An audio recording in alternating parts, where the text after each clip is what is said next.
Welcome, everyone. Good morning. Welcome to the Warren lectures. It's quite exciting to have them in person, and we also have several people joining us via Zoom.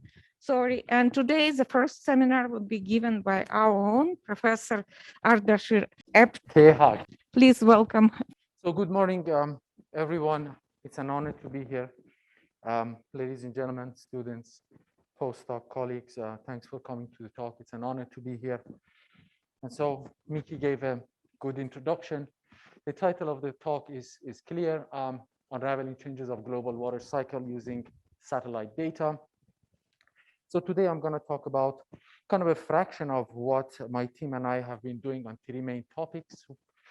The talk mostly is around hydrologic remote sensing in microwave bands with particular emphasis on soil moisture and snowfall remote sensing. Then I switch gear and talk about our research on data assimilation and predictability. So data assimilation is a science that aims to improve the initial condition of Earth system models and improve their predictive ability, and I will talk about it more. And then I conclude. So the talk is not that long. Greeks started to, an introduction, Greeks started to measure rainfall 500 BC with this simple rain gauge. It's not working. Okay. It's okay.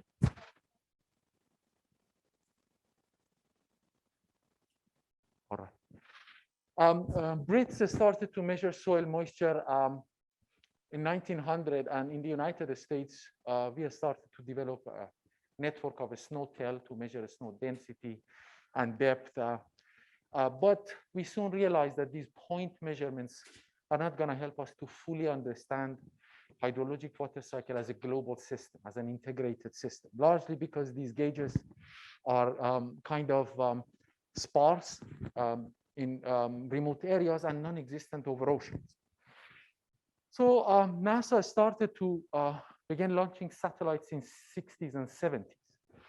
The left panel shows the Gpm Satellite launched in 2014. So Gpm Satellite has two main sensors on board. One radiometer that passively measures the upwelling radiation from the Earth's surface. The SWAT feed is 885 kilometers. And a radar that has a SWAT feed of 245 kilometers. Radar is an active sensor, so it transmits signal and then receives the backscattering signal to understand how much rain or snow is falling and how much reaches the ground. And the right shows the SMAP satellite. The SMAP satellite launched in 2015. So SMAP has an L-band radiometer. When I say L-band, it means the frequency is between 1 to 2 gigahertz. So it has a conical radiometer. It scans the Earth surface emission and gives information about soil moisture and vegetation water content. So the SWAT feed is around 1,000 kilometers. These satellites rotate pole to pole. And when the Earth rotates, they kind of scan the whole Earth per day. So these days we measure a lot of variables, including snow, precipitation, sea ice, flood, vegetation from space, and we have a global picture of all these variables. So hydrologic remote sensing, I would like to start with some introduction. So the top plot shows us the atmospheric opacity across the range of electromagnetic spectrum from gamma rays to radio spectrum. We focus on this little window that you can see, radio frequency from 1 to 300 gigahertz microwave band, because in this range, basically the emitted electromagnetic wave from the surface interact with soil particles, soil moisture, snow-covered particles, and then atmospheric constituents. And then when they reach to the top of the atmosphere, they contain some information about the physical characteristics of soil moisture, vegetation, and so forth. And we can use those information to understand what's happening on the ground. Another law that I would like to describe is that in this range, we often rely on Rayleigh-Jeans law. So Rayleigh-Jeans law says that the Planck's law in the microwave band can be approximated linearly. So the brightness intensity at incident angle theta and azimuth angle phi is equal to wave number divided by wavelength square times emissivity, thermodynamic temperature, and bandwidth. Emissivity of materials, of natural earth material, contain information about their physical characteristics. So at the end of the day, we satellite measure brightness temperature, which is linearly related to the electromagnetic radiation that reaches to the top of the atmosphere. A very simple explanation. So the brightness temperature observed by the satellite contains multiple components. One, for example, emitted upward by atmosphere, emitted downward by the atmosphere, and then reflected back towards the satellite, and the surface emission from the surface that reaches to the satellite. We observe TB, we measure TB, then we need to decompose it into multiple components and know that which components come from where, and at the same time, use this information to recover or retrieve information about atmospherics like moisture, soil moisture, vegetation, water content, and so forth. So if we write the energy balance for an infinitesimal cylinder in polar coordinate system, we end up with simple ODE that is called radiative transfer equation. It's just an energy balance. Brightness temperature, tau is the optical depth that is a function of extinction coefficient. Omega is called single scattering albedo, and TVS is called volume scattering brightness temperature. This looks a simple ODE, but characterization of TVS is very difficult because TVS is due to radiation incident upon the cylinder from all other directions. So all other directions can be like snow particles that scatter the electromagnetic waves towards the cylinder, and then those electromagnetic waves needs to be scattered towards the direction of the satellite. So characterization of this term is often very difficult. There are approximation techniques, and depending on those approximation techniques, we have multiple models called radiative transfer model, one for snow, one for soil, one for atmosphere. But at the end of the day, we have physical parameters of interest like soil moisture, a forward model, that's radiative transfer model. It gives us brightness temperature that satellite observes. And what we are doing is the inverse problem. So we get the brightness temperature by satellite, and we try to develop inverse problem algorithm to retrieve the parameters of interest. Could be soil moisture, the snow depth, the snow density, snow grain size, and then measure these things from the space.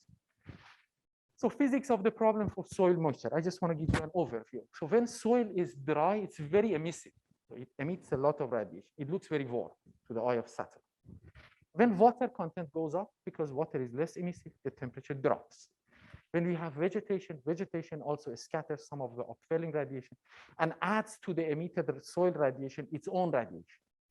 The right panel shows two overpass by an airborne radiometer at C band. It means that the radiometer measures the upwelling radiation at 6 to 8 gigahertz.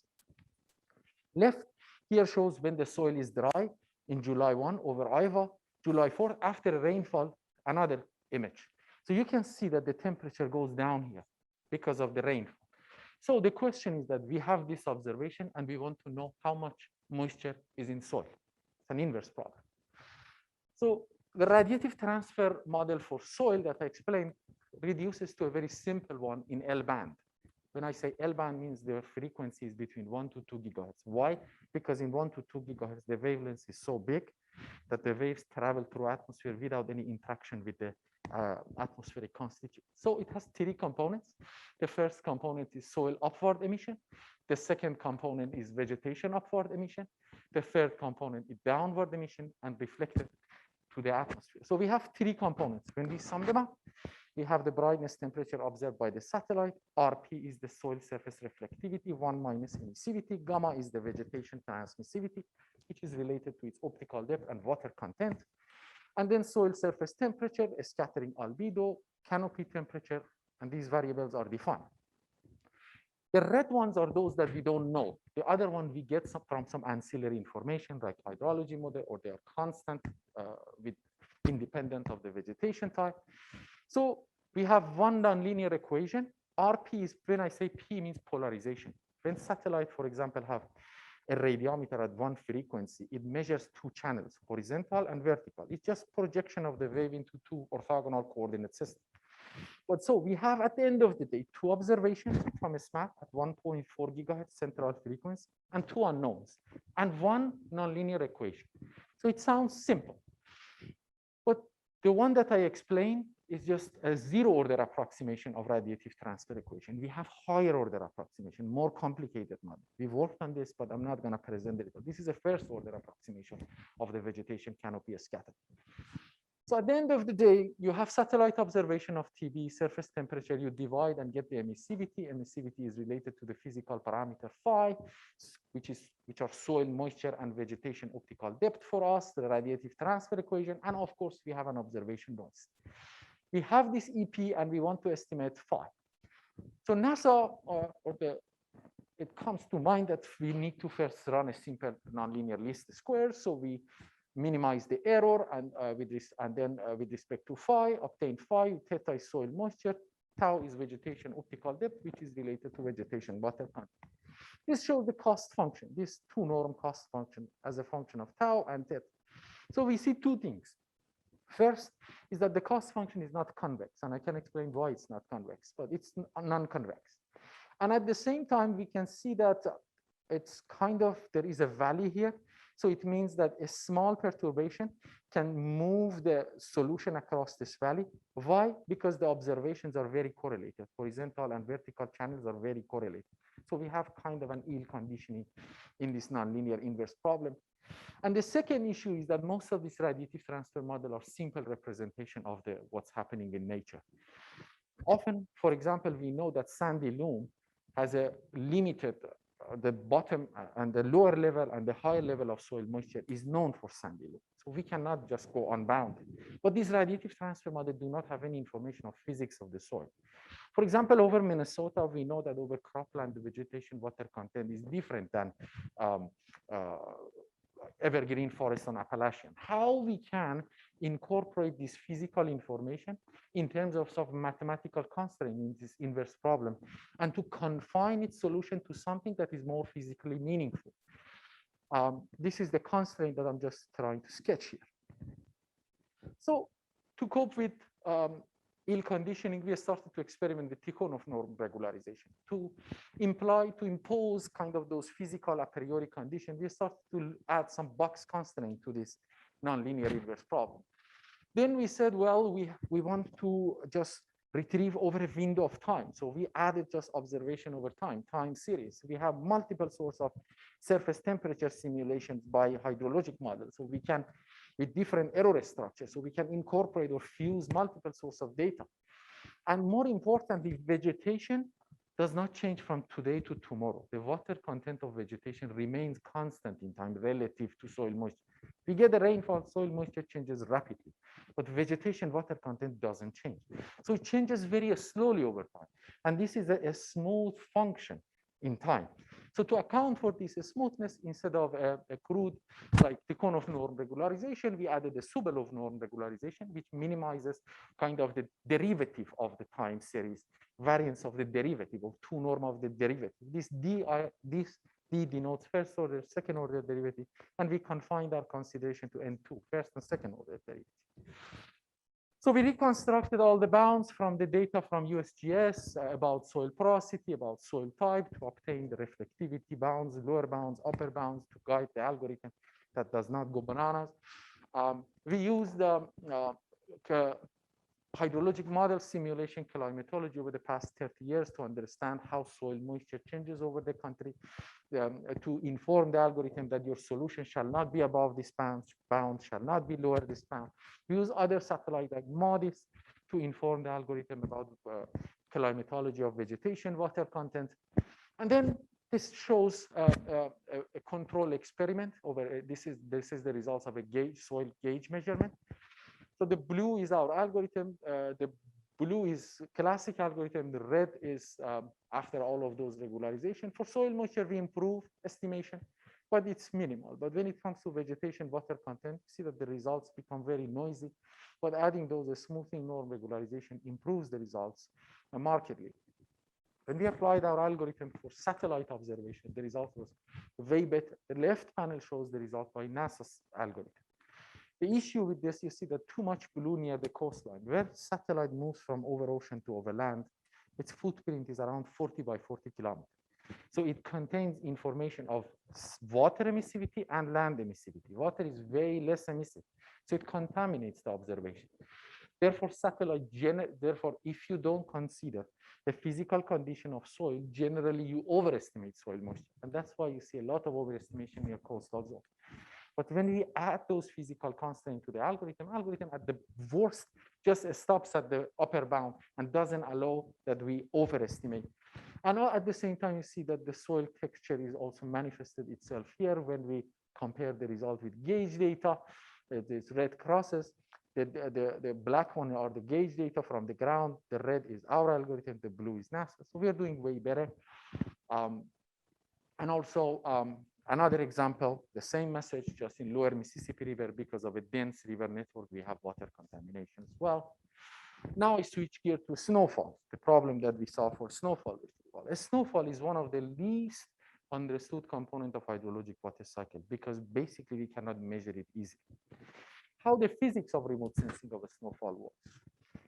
Two different conditions. When we are over ocean, ocean does not emit any radiation. Ocean is cold radiometrically.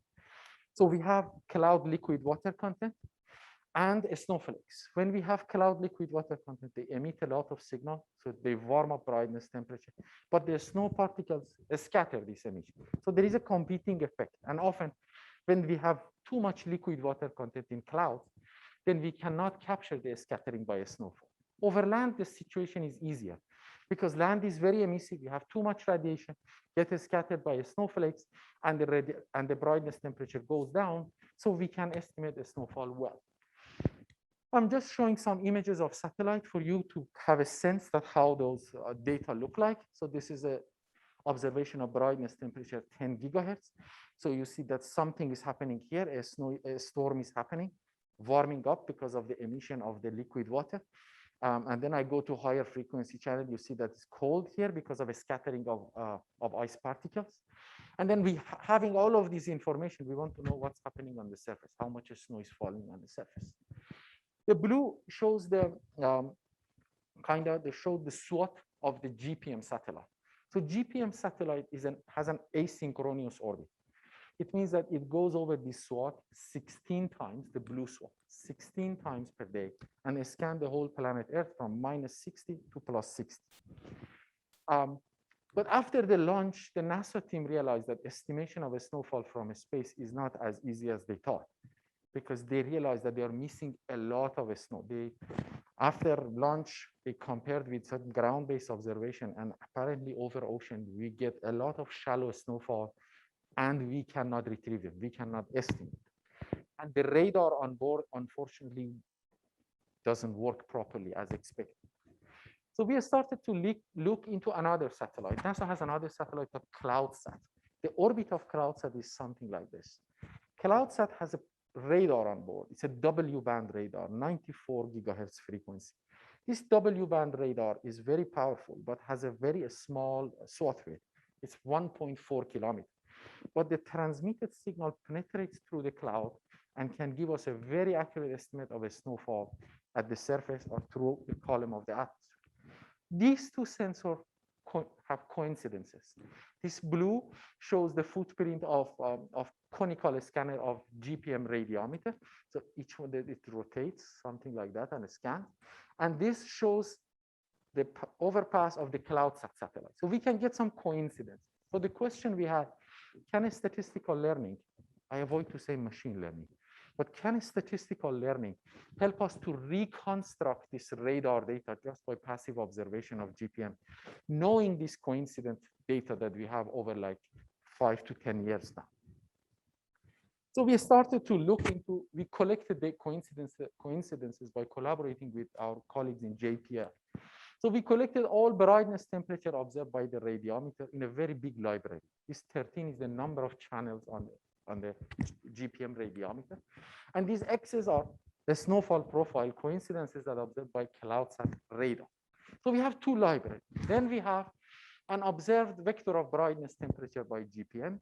We search through this library of brightness temperature and isolate k-nearest neighbors. When I say k-nearest neighbors, I run a distance metric like Euclidean distance, and then see that which one of these TB values in the dictionary in the DT are closest to my observation. Then I pick 50 closest one that I denoted by blue, by red. Then I look into their counterpart, their corresponding snowfall profile. Then I design a probabilistic rule to decide whether precipitation is happening based on this nearby snowfall profile and what is its phase, whether it's rain or whether it's a snow. And then use those neighboring profiles of a snowfall in a simple inverse distance interpolation, combine them together and give an estimate of a snowfall rate at the surface. We use the receiver operating characteristic curve to just calibrate the algorithm to determine what are the optimal values of the neighborhood based on probability of false alarm and probability of miss, and then determine the probability, the best probability values for deciding about the occurrence and phase of precipitation. Then we apply, these are the results of those statistical learning method. The top shows the radar reflectivity of CloudSat when moving over sea ice to over ocean. These are reflectivity because of occurrence of a snowfall. The second row shows brightness temperature observed by GPM radiometer at multiple frequencies from 10 to 183 coincidences. And the bottom shows the blue is the reference obtained by the radar, observed by the radar. The green shows the results of our algorithm. And these data were not in the library that we already collected. And the black dot shows the results of the NASA algorithm. So NASA misses a lot of snowfall in terms of its intensity, but we are doing very good in this sense. And when we validated the results through cross-validation, we realized that with this a statistical learning technique, we can reconstruct CloudSat radar with the accuracy of 0.24 millimeter per hour. So this is not a huge rate for a snowfall. So this, based on the community standard, we are doing very good in that sense. In other words, if GPM does not have an accurate radar, but with a statistical learning and the past coincidences, we can develop an algorithm that is like there is a radar, a very accurate radar on GPM, and then improve a snowfall retrieval on a global scale. The last topic that I want to talk is about data assimilation. Data assimilation, as I said, Earth system models, hydrologic models, weather models are initial value problems. So they do have an initial condition. You integrate them for 2 days, and they tell you that what's the state of atmosphere in 2 days. However, the accuracy of their forecast heavily relies on their initial condition. If you give them an erroneous initial condition, your forecast will be erroneous as well. When I say initial condition of a weather model on a global scale, it means like profile of temperature or profile of moisture across the globe at the resolution of like 100 by 100 kilometers. This is the initial condition of a weather model. Weather model needs to know what's the temperature, moisture, pressure, whatever now, then integrate the equation, Navier-Stokes equation, and tell us what's going to happen in 2 days from now. So those initial conditions, their accuracy is very important. And often models, when there is a little uncertainty, models begin to diverge. But now we have a very dense observation network by satellite, ground-based data. Every time we get observation, we try to combine optimally previous time forecasts that we often call background state. When I say previous time forecast, means model predicted today, 2 days ago, but now we have that forecast. It's now, it's previous time forecast or background. And now we have an observation by satellite. So we have 2 pieces of information, previous forecast that is available now, and satellite observation. We integrate them optimally together, obtain a best estimate of the initial condition, use it for the model, and launch another forecast and integrate the model for the next time step. And the process is explained here. Classical approach that have been widely used are known as Kalman filter, particle filter. These approaches penalizes the error based on Euclidean distance. But the problem is that when we talk about Euclidean distance and when we think about geometry, it means that the data live on a flat surface. When you say Euclidean distance, means that the distance is a straight line. But geophysical data, generally, they are not living on a flat surface or the error structure. They might live on a manifold, on a curved surface. So instead of an Euclidean distance, we thought, what if we penalize the error through a geodesic distance that can give us the shortest distance between 2 points on a surface? I'm going to give you a brief overview of classic data assimilation and its connection with probability theory and then geometry. So let's assume that forecast of a model is XP. Now it's a mean forecast. We know that what's the temperature now. But we want to have a probabilistic representation. This XP is the background or mean of the previous forecast. So we characterize it with the probability distribution, which is Gaussian. Observation given X or the likelihood function is also characterized by Gaussian density. If we write the Bayes law and take the logarithm, we can have the logarithm of the posterior density. This is the posterior estimate of the state given observation.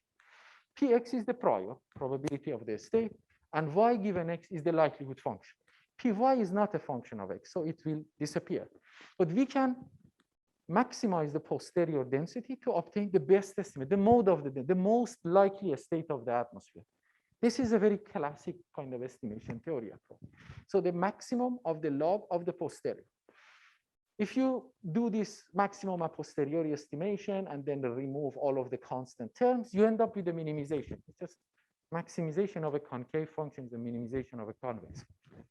But this is a least square function. Set the derivative with respect to x, and these are all variants of model error, variants of observation error. Set the derivative to x, you end up with a weighted average of the model forecast and observation. And these weights are coming from the variance of the error. That's simple. This is Euclidean geometry.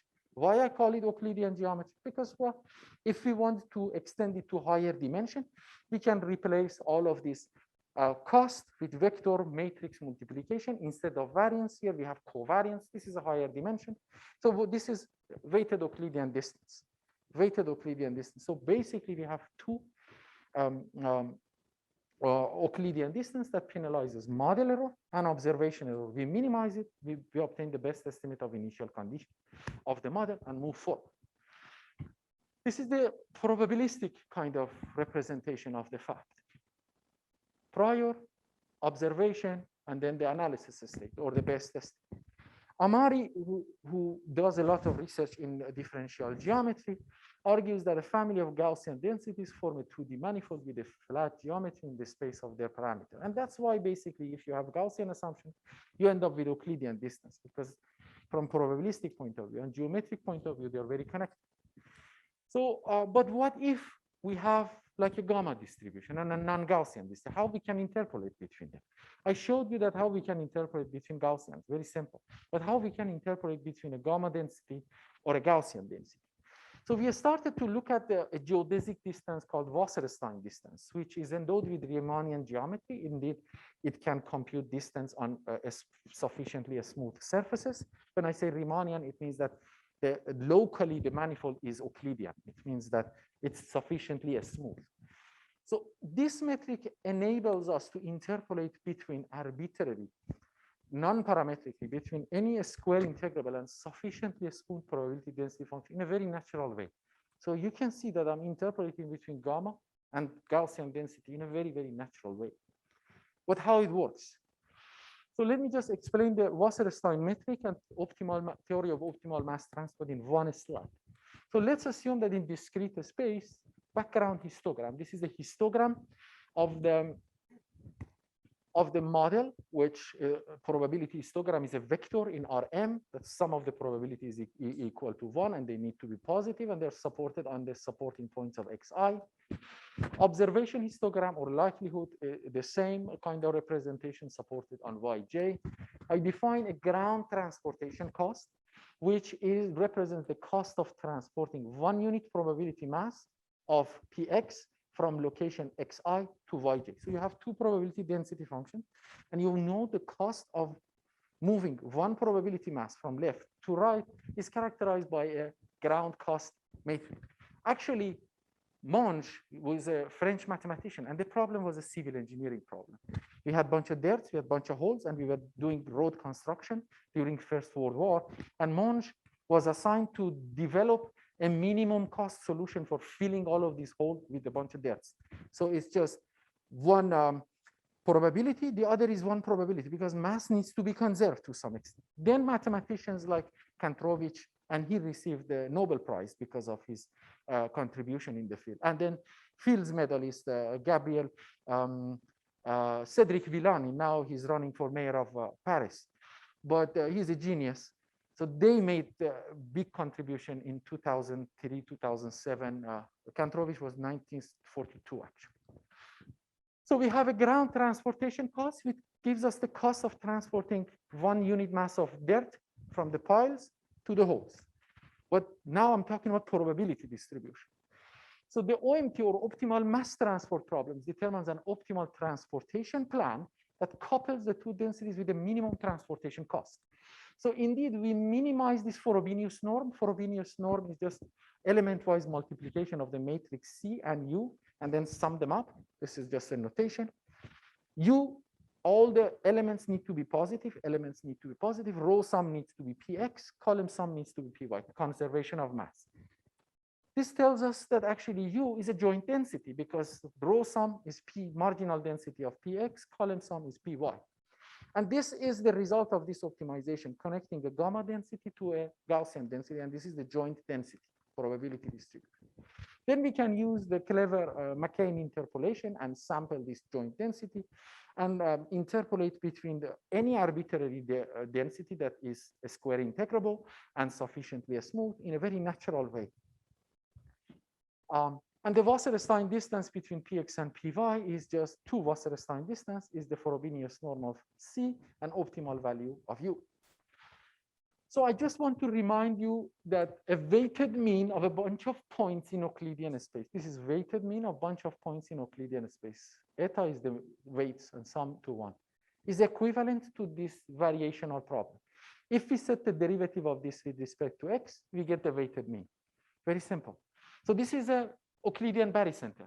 We have multiple points in a space, Euclidean space, and then we obtain the barycenter by the weighted mean and its equivalent variational problem. Now we can extend the concept of mean to Frechet mean, not only over a Euclidean space, but let's assume that instead of each point, you have a bunch of probability distribution. We want to obtain a mean representation of a bunch of probability distribution, completely, gamma, whatever. We want to obtain mean in probability space. It's called Frechet mean. So instead of this Euclidean distance, we can replace it with Wasserstein distance and obtain the distance between probabilities. It's called Riemannian barycenter with Wasserstein distance. So, and I remind you that the classic variational data assimilation was 2 Euclidean penalization of model error and observation error. So we suggested to replace this Euclidean penalization of error just with Wasserstein distance and define data assimilation as a barycenter problem over Wasserstein space. So we had like 2 publications by my student Sagar on this issue, this topic. How do we estimate U? These mathematical problems become very challenging when we go to geophysical spaces because dimensions all of a sudden goes to millions and billions. So this linear programming problem might be a little bit challenging because the cost is kind of linear and the solution remains at one of the vertices of this polyhedral that we have here. So to improve just to improve the computational solution, we added a Gibbs-Boltzmann relative entropy regularization to this cost function. So by increasing lambda, we make the cost a little bit more and more convex. The solution begins to go to the interior part of the constraint set, convex set. But we should know that this shows when we connect to the arbitrary density, a bimodal Gaussian with another bimodal Gaussian through the Wasserstein distance. This is the joint density that is obtained through Wasserstein distance. So when we keep increasing gamma, because the entropy goes up, the level of disorder goes up. So you can see that the coupling between these two marginals become less and less. So you're going to create 2 bumps of 2 Gaussian distribution. This is tightly coupled when gamma is small. When you keep increasing the gamma, so the solutions become less coupled. So we need to be careful about choosing gamma. We keep increasing it little by little until we get a stable solution, then we stay there. We don't increase it forever. So typically when we develop new data assimilation methodologies, we start with chaotic dynamical systems, small scale problems, and then gradually scale up the problem for satellite data assimilation. So we started to apply our method to Lorentz 1963. I don't know how many of you know this system. It's a chaotic system invented or discovered by Edward Lorenz in 1963. It's extreme with this parameter sets. It's extremely sensitive to initial condition. Little perturbation sends the phase space and trajectory to a different location, significant. And then we wanted to see how much our method enables us to control the chaotic behavior of the system better than the classic approach.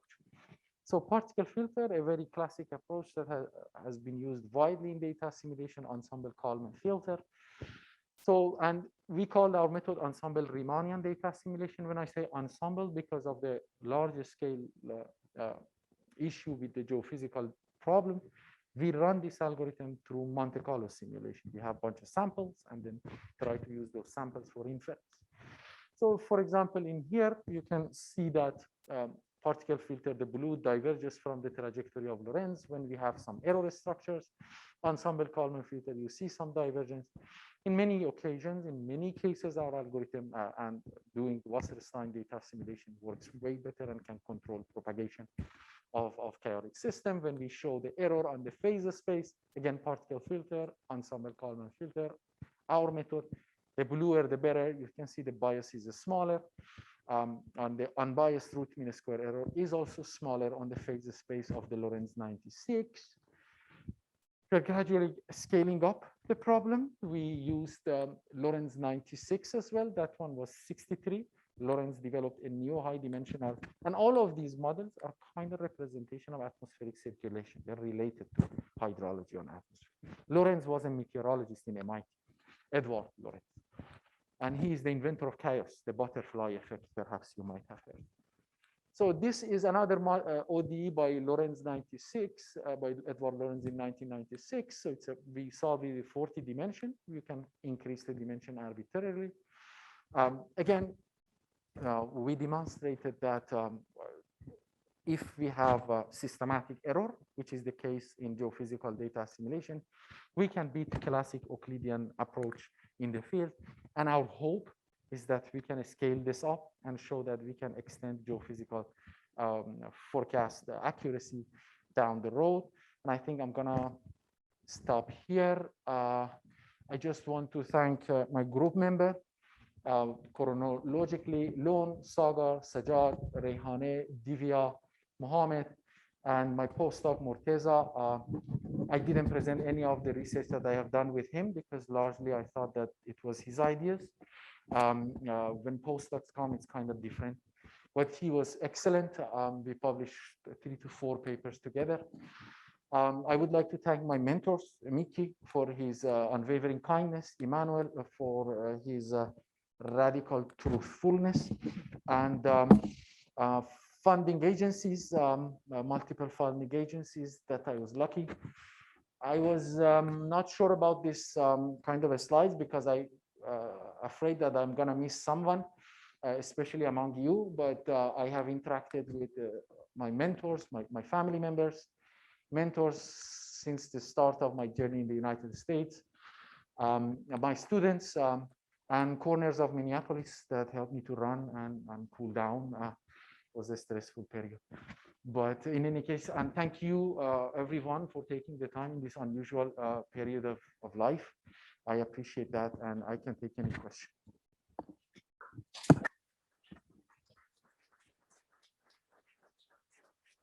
Thank you, Ardeshir. We have time for questions, and because we have recording and people participating via Zoom, you just indicate yourself and I'll come with the microphone.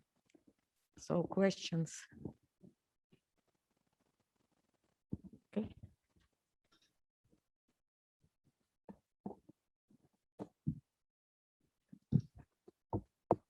Thank you, Ardeshir. Great talk. At the end, you commented on the fact that you use Lorentz equations as a sort of benchmark in some sense for the algorithm, right?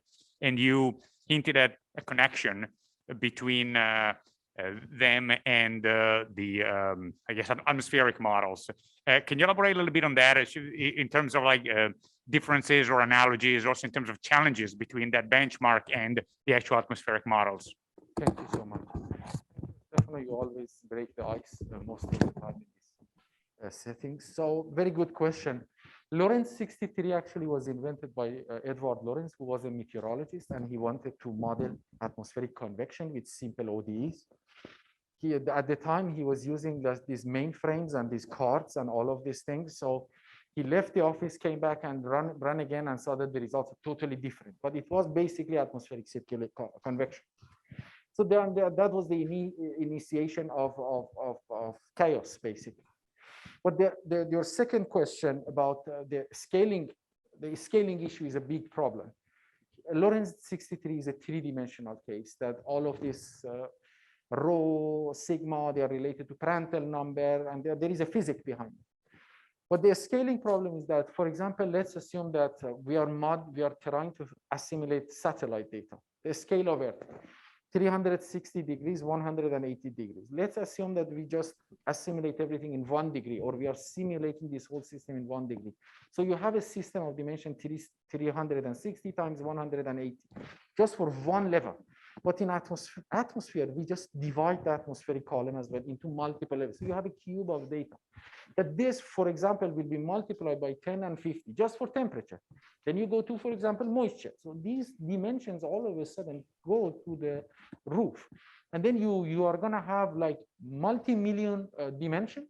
And then you want to solve this optimization problem for that one. And that becomes extremely challenging. And at the same time, sometimes satellites do not measure all these dimensions.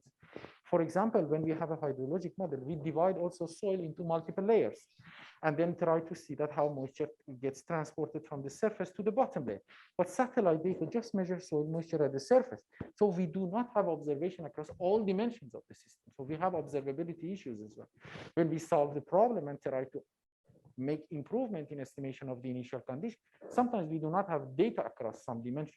When we assimilate, we need to propagate some of this information from one dimension to the other one to be able to just do the data assimilation. Did I answer your question? Ardeshir, this is Boyan. Do you hear me? By distance.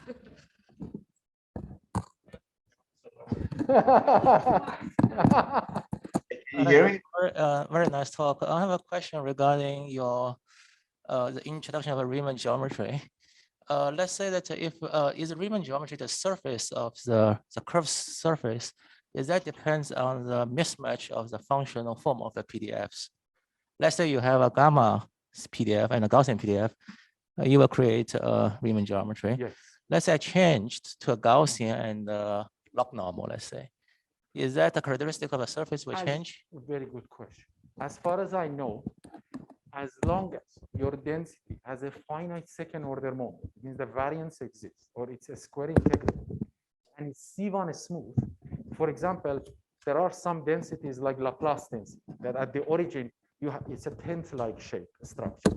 So at the origin, you have discontinuity. So the derivative is not available at the origin. So you have discontinuity. On that case, you cannot create Riemannian geometry. So as long as your PDFs are sufficiently C1 smooth, variance exists, you can use the Wasserstein distance to reconstruct that Riemannian geometry and interpolate between any density that you wish numerically. Did I answer your question?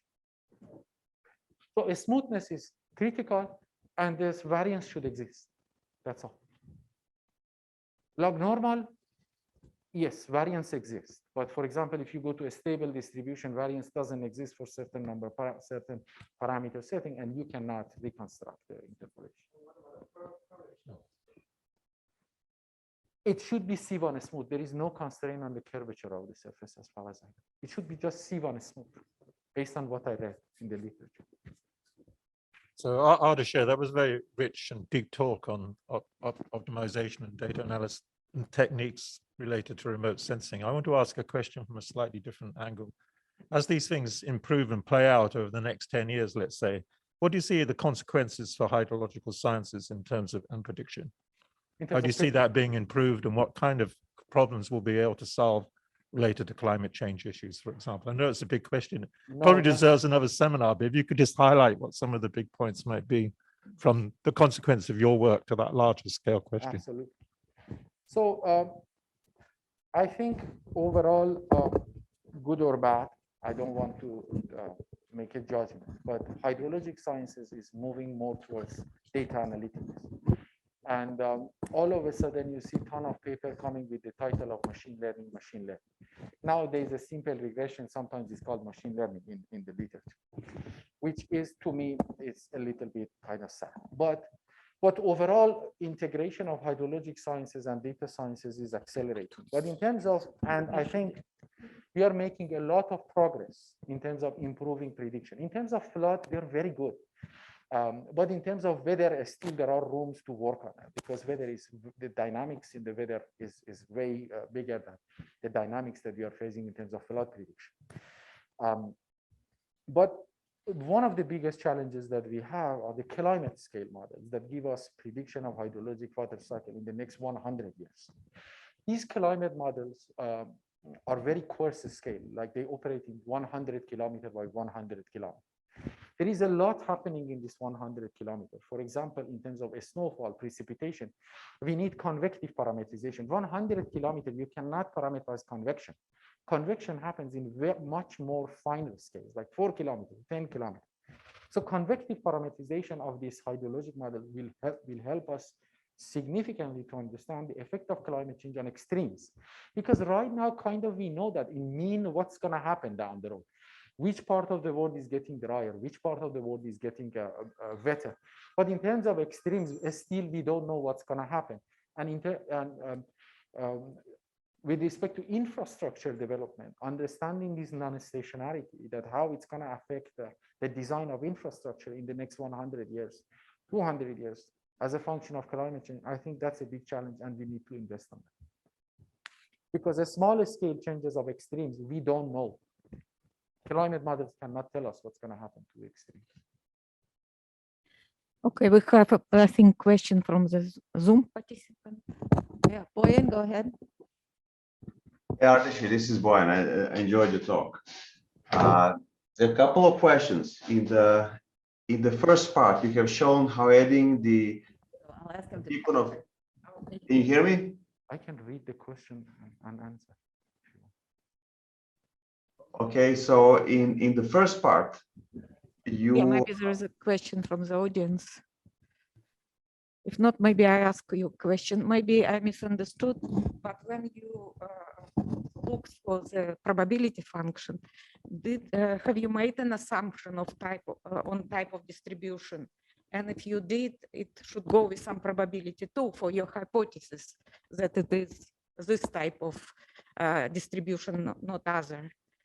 How did this work? Very good question. One of the good features of the approach that we are taking is it's totally non-parametric. When we interpolate between probabilities, as I mentioned here, I talked about histograms. Yes. So when I say histogram, it means that they are histograms. It means that it can be anything. It's just as I respond to Gia, is that it needs to be sufficiently smooth, and variance needs to exist. No parametric assumption. So we don't have to have any parametric assumption about the probability. It's just histogram. We discretize and numerically do it. And then after numerical discretization, you come up with a type of distribution, right? It's another histogram. It's another histogram. It's a non-parametric representation. If you wish, we can fit the probability distribution, but it's not necessary. We just have a discrete representation of the density, and we can work on it. And of course, the number of samples then come to play, because when I say histogram, you need to have a well-sampled histogram. If your sample size is small, then you are in trouble. So the sample size is important. But Wasserstein distance and interpolation is just a numerical non-parametric approach, but we can certainly fit some distribution. Okay, thank you. So This question is from Boyan. In the first part, you demonstrated that the NASA images carry significant spillover from water masses. Why not use total variation instead of the L2 norm for the Tikhonov penalty term? Very good question. This is, yes, we can use total variational norm, L1 norm, but the issue that we can use L1 norm or total variational norm.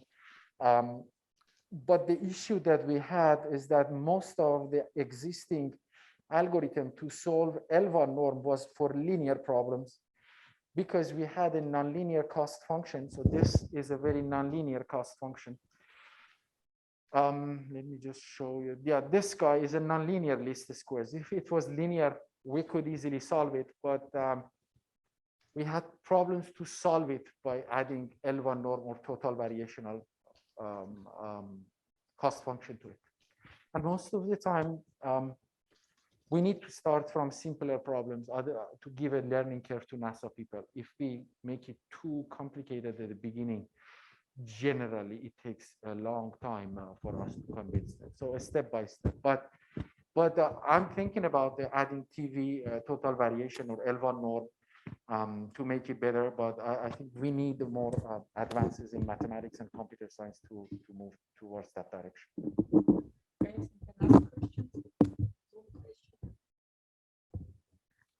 I'll follow up on that. In the last part, have you tried a more systematic approach to estimate the penalty parameter, e.g. L curve or general cross validation? Is this Boyan? Yes. Yeah. Good. Yes. So yeah, we have done cross validation actually. I'm not showing it here, but we generally to estimate the parameter of. So Boyan is talking about the parameter gamma that you see here. Let me just go over it. Yes, for example, the parameter gamma that you see here. We did a lot of cross validation. We divided our data set and then our eta, there is another parameter here that we are using. I want to show it. Yes, eta parameter, which is an interpolation parameter between the model and observation. And then gamma parameter, which is a regularization parameter. So we have two parameters to estimate. And we used cross validation, but I didn't show it here. But basically, yeah, that was the biggest challenge of publishing the papers, because everybody was just thinking how you're doing this, how you're doing that. But we did that, and I would be happy to show you the results in the paper. Okay, yet another question. This question is from Randall Barnes. As you mentioned, many earth science variables are highly correlated. How does your interpolation scheme translate to multivariate distributions? Doesn't the curse of dimensionality kill you? Apparently not. Very good. Curse of dimensionality kills everybody if you go to higher and higher dimensions. So you need to be careful about the dimension of the problem. But I would say one of the unique features of our approach is actually that we are estimating this joint. This is the joint distribution. So that's the unique feature of our approach, because we are trying to estimate the coupling between the marginal densities that we observe. So this can go to higher and higher dimension. I didn't show the results for like Lorentz was 40 dimension. It can go to higher and higher dimension. But we are trying to estimate this joint density. But yes, when the dimension goes up, this linear programming problem becomes extensive to solve, this one. And that's why we added the regularization component to reduce the cost, use more efficient gradient descent algorithm to solve this. But basically, we do have computational cost problem and trying to scale up our algorithm, but at the same time, we are estimating the correlation and accounting for those correlations through the U. U is basically the joint density, and it accounts for the correlation between multiple dimensions of the problem. Okay, so okay, maybe last question.